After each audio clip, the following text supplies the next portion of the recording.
Alors, de ce qu'on a vu à Alep, pas grand-chose. Pas grand-chose. Pourquoi?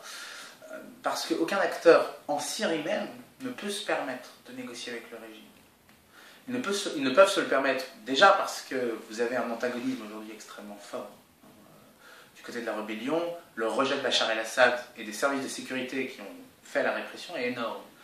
Il est impensable pour aucun des chefs rebelles, pour aucune faction présente en Syrie, de négocier avec Bachar el-Assad ou les services de sécurité. Or, aujourd'hui, le régime syrien s'est replié sur ses services de sécurité. La condition même d'une négociation potentielle, l'exclusion des services de sécurité, est absolument impensable, puisque ce sont ces services de sécurité-là même qui font la négociation. Donc vous n'avez aucune zone de compromis possible. La seule chose qui pourrait être négociable, et il faut se rendre compte des implications de cette chose-là, ce serait de diviser la Syrie en deux, en pratique. Je ne vous parle pas légalement.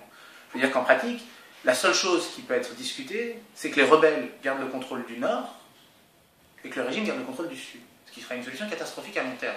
Ce serait paralyser et assurer la pérennité de cette crise.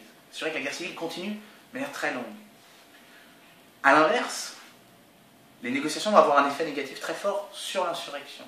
Parce que la pression des Américains actuellement, la pression des Européens, pour amener les gens de la coalition, donc les acteurs à l'extérieur de la Syrie, à participer à ces négociations, les décrédibilise complètement en Syrie. Et il y avait toujours une distance entre les acteurs à l'intérieur et à l'extérieur. Genève 2 est en train de transformer cette distance en un fossé infranchissable qui fera que les acteurs en Syrie n'auront plus aucun lien avec les acteurs à l'extérieur de la Syrie, créant à la fois un risque de fragmentation totale et un risque de détachement entre les acteurs politiques à l'extérieur de la Syrie et les groupes armés à l'intérieur.